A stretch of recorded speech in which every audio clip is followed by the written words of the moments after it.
Thank you. I'm not going to take much of time. It's just going to be a very small thing in terms of why did we decide on this topic. If you look around you in terms of what exactly are the challenges that Indian cities are facing, or for that matter of fact cities all over the world are facing, in terms of crunch of resources, severe stress placed on resources, environmental problems, increasing traffic, increasing population densities, a major issue that we are grappling all over the world is what is called as the security of cities. And the challenges become much more critical in terms of changing technologies, increasing globalization, increasing migration, and practically everything under the sun that you can think of. In Pune, we have recently lived through something very strange all by itself, because this was something that was supposed to be happening in so many other parts of the world, but we have been living through it. You have an upload done on net of something somewhere outside India.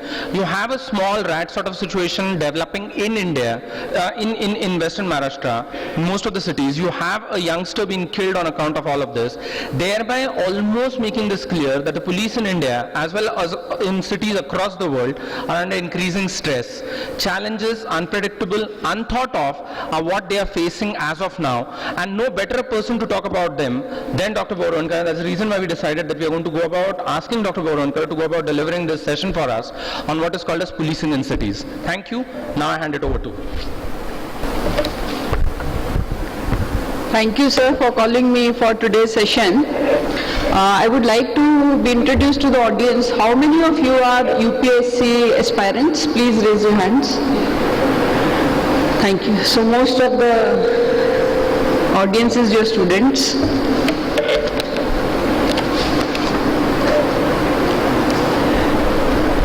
I was really intrigued looking at the 6 days special sessions all on the urban topics, but there I have been properly explained that the profile of the country has changed since I appeared for UPSC, and also the examination pattern gives lots of emphasis on urban thought, urban planning, urban administration.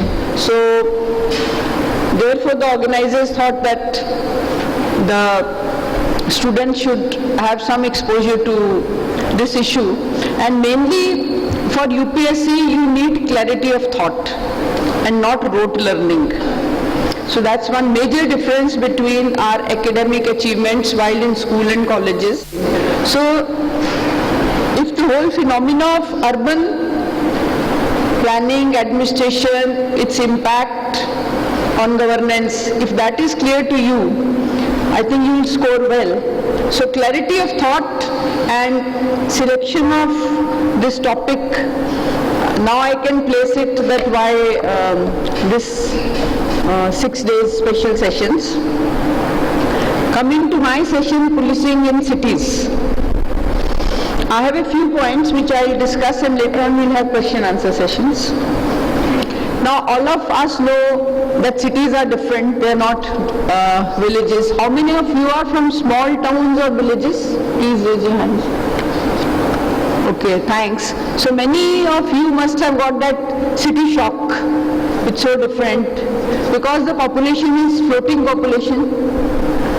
It's unfamiliar, it's mobile, there is anonymity, nobody knows you. So all those inhibitions which one feels when one is in small town or villages, those go away.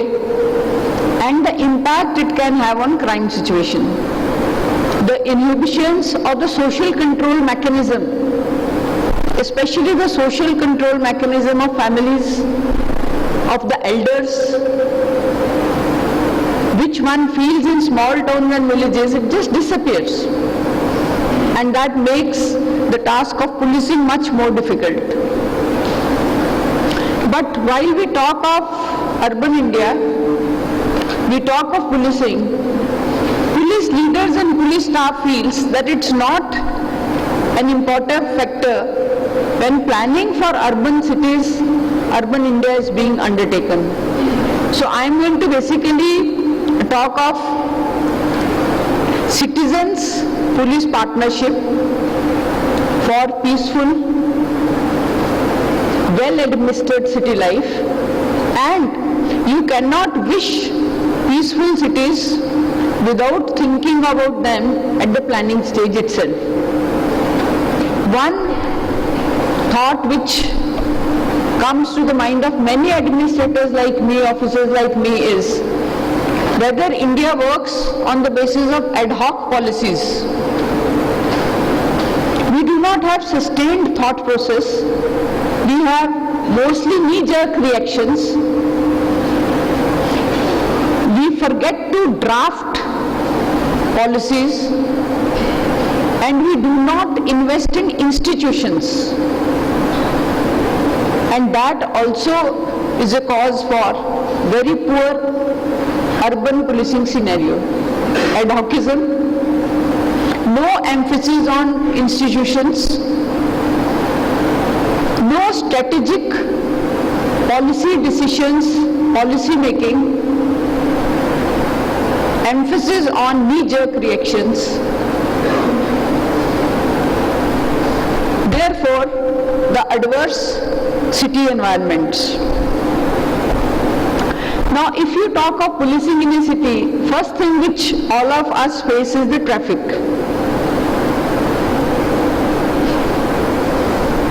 It's chaotic, but if you ask the traffic chief in Pune, he will tell you how many new vehicles are being registered in Pune per day. And while we have an excess load of vehicles, we did not plan our infrastructure roads accordingly. So again, an instance of ad hocism. And to some extent, failure to anticipate. When India liberalized in 90s, policymakers should have been able to anticipate that private money will go up and transport is going to be a sector which needs much more investment initially itself, which we woke up to, I think, in the new millennium. So traffic is one huge police issue in cities. Second is street crimes. I don't know whether you are aware of the broken window theory or not. It's a concept which all of us must know. Broken window concept is, if a window is broken in a dilapidated house, it's an empty house, it's not kept well, maybe it's deserted, and there are windows, one window broken encourages others, especially the hooligans, to break more windows.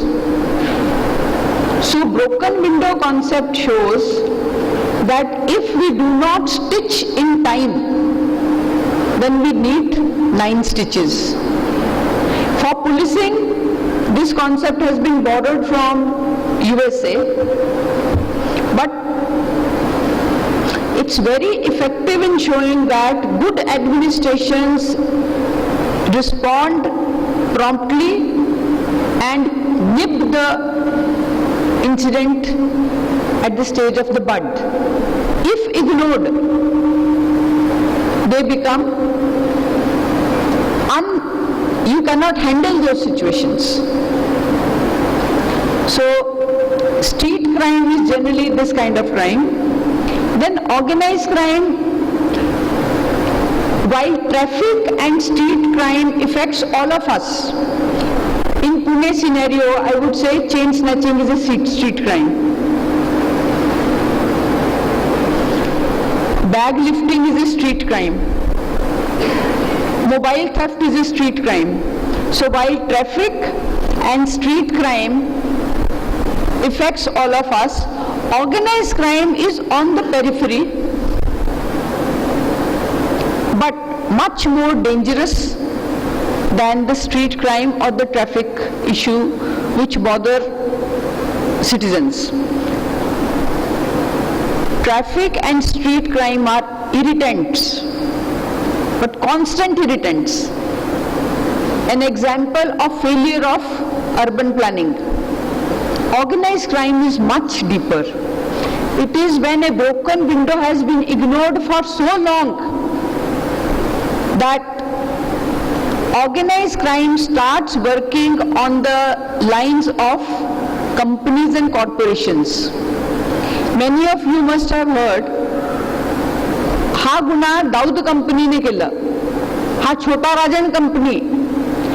I have worked as Joint CP Crime Mumbai, where we studied their pattern. They really work on the level of corporations, companies.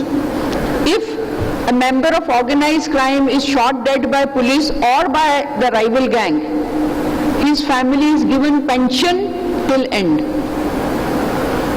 So broken window, continuing to be so, has encouraged these gangs so much that they start parallel governance. Fortunately, in Maharashtra, we were able to curb it to a very big extent, but there was a time in 98-99 when in Mumbai people did not celebrate Diwali, because wherever there was a big wedding or a big celebration, they will get a phone call. If you can afford this wedding, we want 1 CR, 2 CRs in this particular account. So they had become so emboldened in their demand. So street crime, traffic are urban irritants. Organized crime is a sign of a very big, deep-rooted disease. And that does not affect small towns. Generally villages are safe, but in urban metropolitan cities, especially Mumbai, it's a very big issue. After traffic, street crime, organized crime, I would talk of white collar crime. Now, white collar crime is something which at one level we can say that it doesn't bother us, but think of chit funds. Think of Shraddha investments in West Bengal just now. So white collar crime is an economic crime which initially used to be localized to a certain area and target group was not big. But if you recollect, companies were floating, money was taken from all of us for tree plantation purposes. One tree of teak wood belongs to me. I invest in X company. After 15 years, I will get X amount for my tree. How many people lost money? The trees which were never planted, land which was never bought, chit funds who promise you a particular return and target either housewives or uneducated citizens. But this thought that white collar crime is white and therefore affects only the urban areas is not true anymore. It has gone to rural area also with very attractive advertisements. In fact, Sahara chief being inside is a very classic case of economic crime where he went free till Supreme Court and SEBI. Both SEBI and Supreme Court are national level agencies, they intervened. All of us were being fooled. Then classic example of IT crime just now are losing life in Pune because somebody uploaded derogatory remarks in some part of the world. We are not even aware, we are not even able to trace. This IT crime also is very seriously affecting girls and women. We are not talking about it because generally they ask for their privacy. They do not want to give formal complaints. So I know in Pune we are handling it in confidential manner.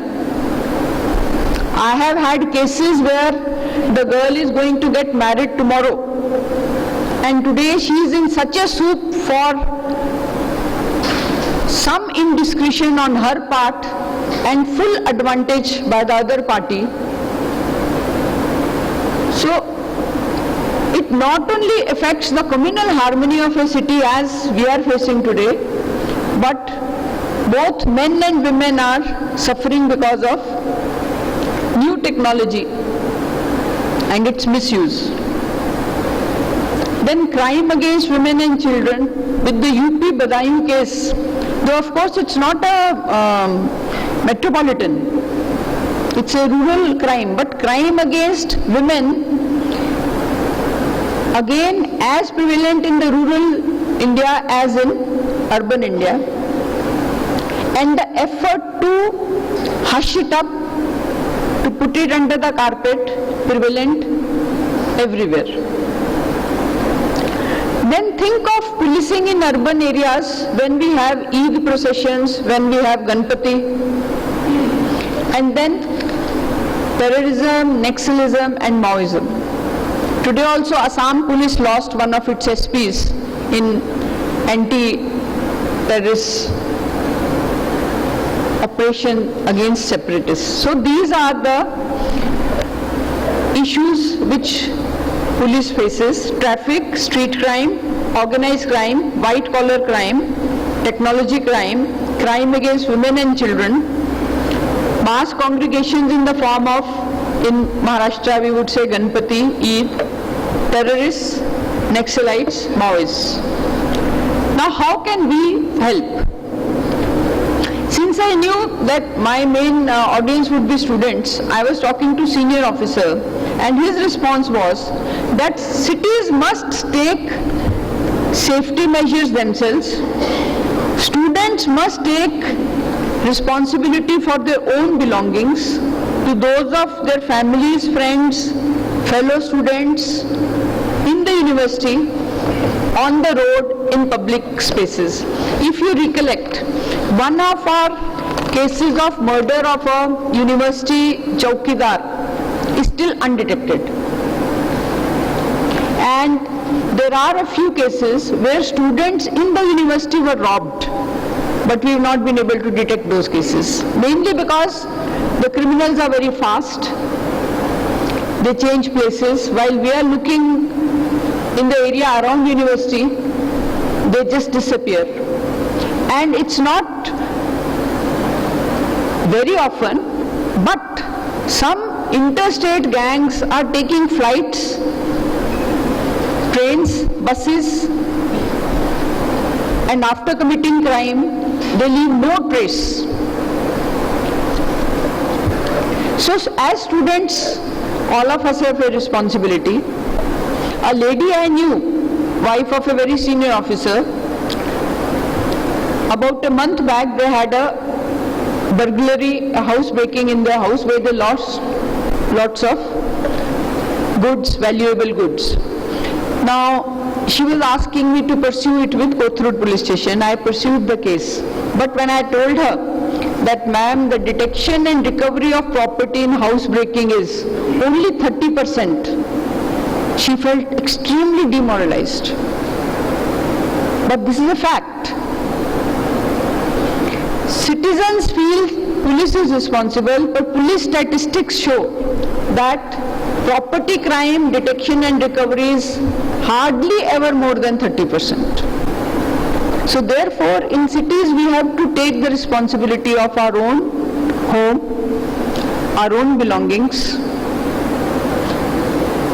In view of constant chain snatchings and women being targeted, they have to be careful. But one institutional change which all of us must work together is increasing the ratio of police to population. I was going through Wikipedia. Now Wikipedia says that Singapore has 752 police person for 1 lakh population. South Africa has 317, USA has 240, and India has only 130 per lakh of population. Now just imagine, we have more conflict situations. While US has stabilized urban economy, urban planning, in moving towards it.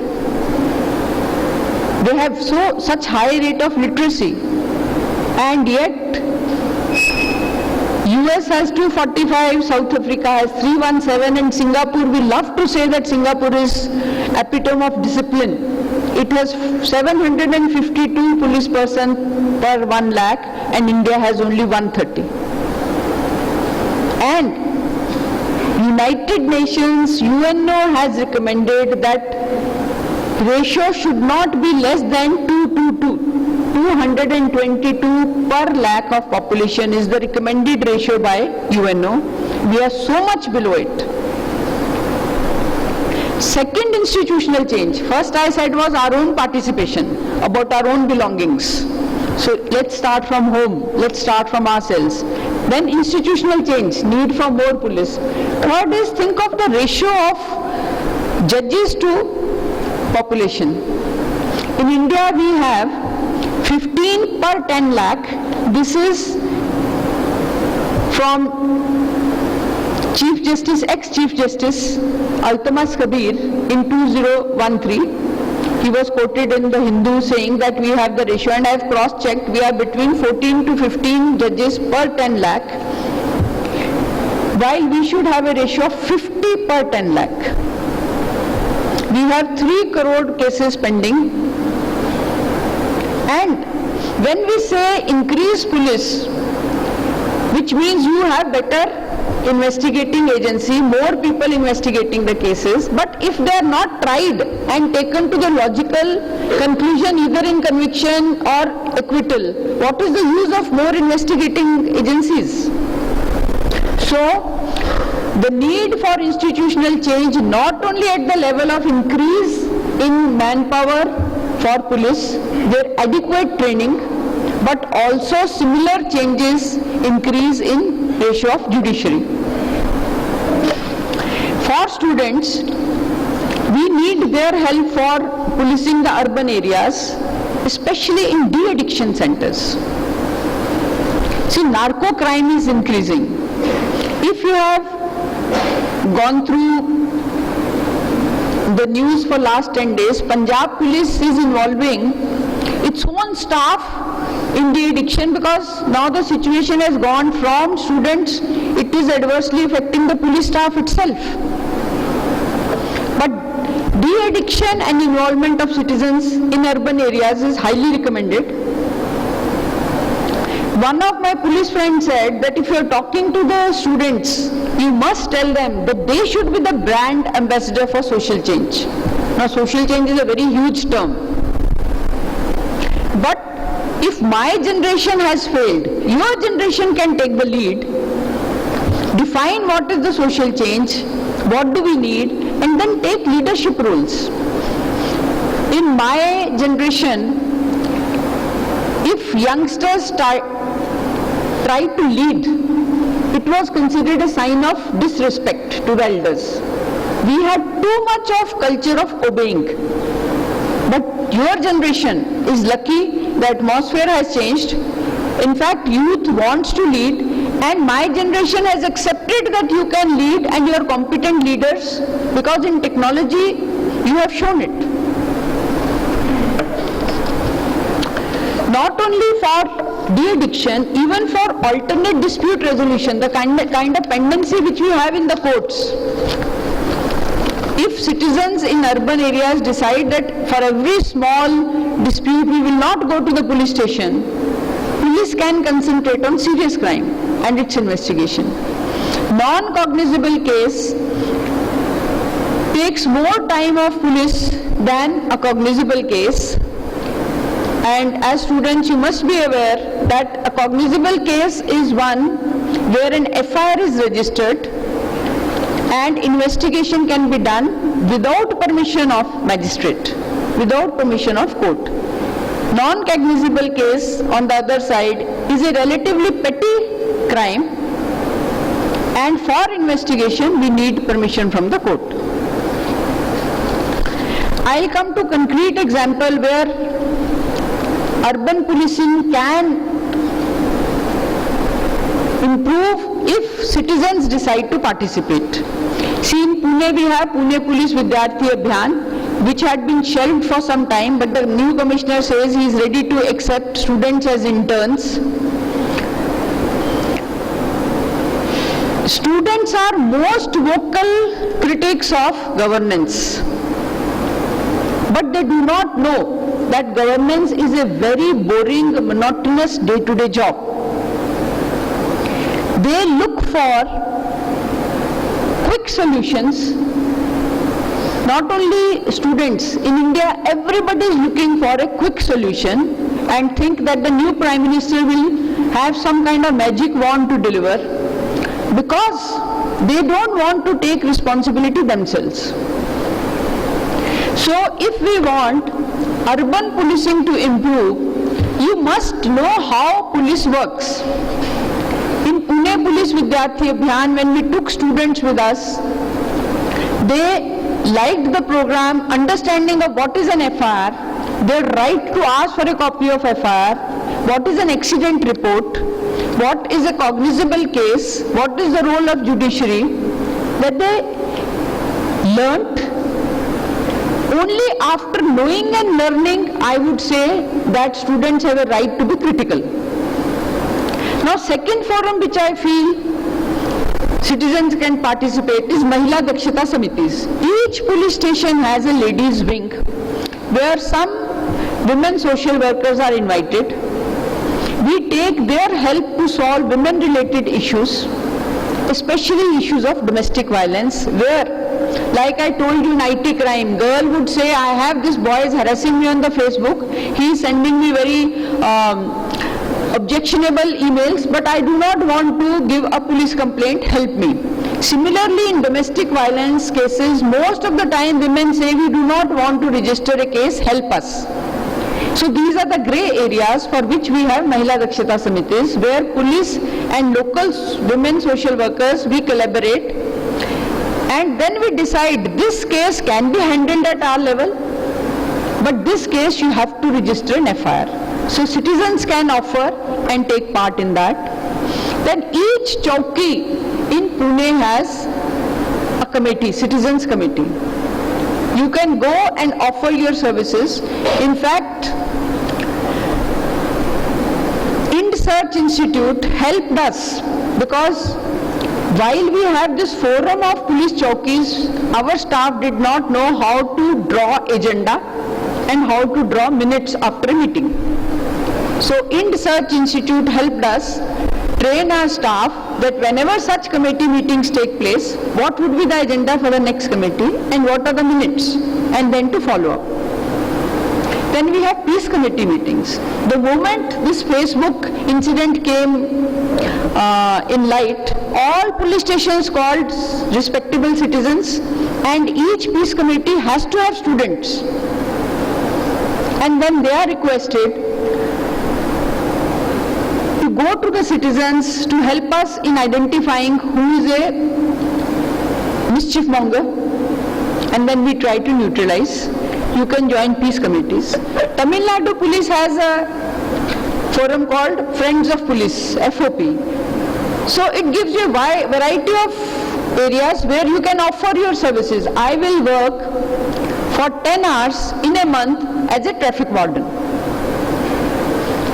These 2 months I am on a vacation. I would like to help police in documenting its peace committee meetings. So it gives you a variety of offers. You have to choose those offers. In New Delhi, another very big metropolitan, Residents Welfare Association, they are very active in helping police in identifying suspicious elements hovering around their areas.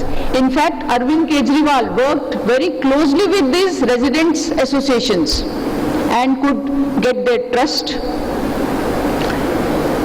Then in 2 forums, though they are not urban, but I would like to tell them because they are success story of Maharashtra police. One is Gram Suraksha Dals.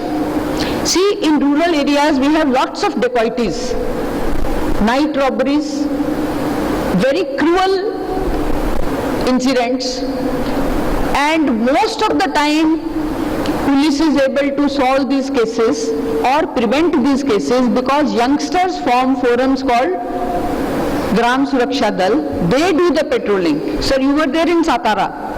Satara had a huge problem of dacoities.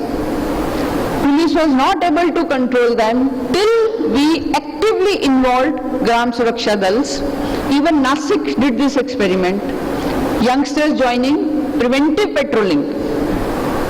Another Maharashtra success story is Tanta Mukti Abhiyan, that alternate dispute resolution.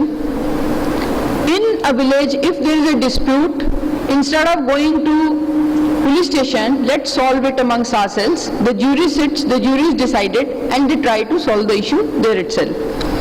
Now I would like to conclude by saying that choice is with us as citizens. Urban policing is definitely a very complex issue where planning for police has been ignored to the extent that while having development plans, no area is earmarked for police station. After German bakery blast, I know how much I had to try to get Koregaon police station. It took me 2 years to get. So while we are planning the city, we ignore policing, and when we have communal, criminal, conflict situations, we want police to suddenly appear and help us. If we participate as citizens and if we take ownership of our citizens, situation is bright. Otherwise, whatever we say, police will be both inefficient and corrupt because citizens ignore police, they are apathetic, they do not take interest, they do not give proper feedbacks. Therefore, participation and ownership.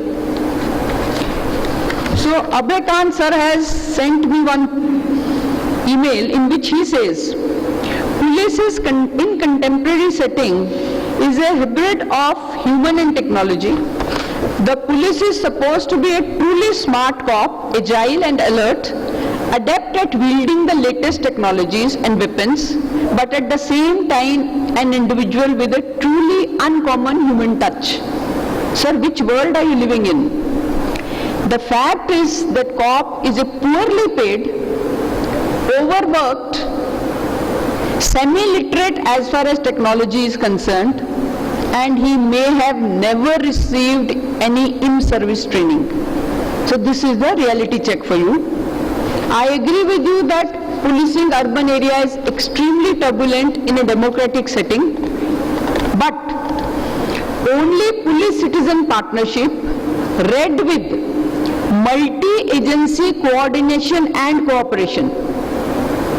Police-citizen partnership along with multi-agency urban planning agencies and policing, our coordination and cooperation can make cities livable and peaceful. The journey is from your city, your police, to our city, our police. Thank you.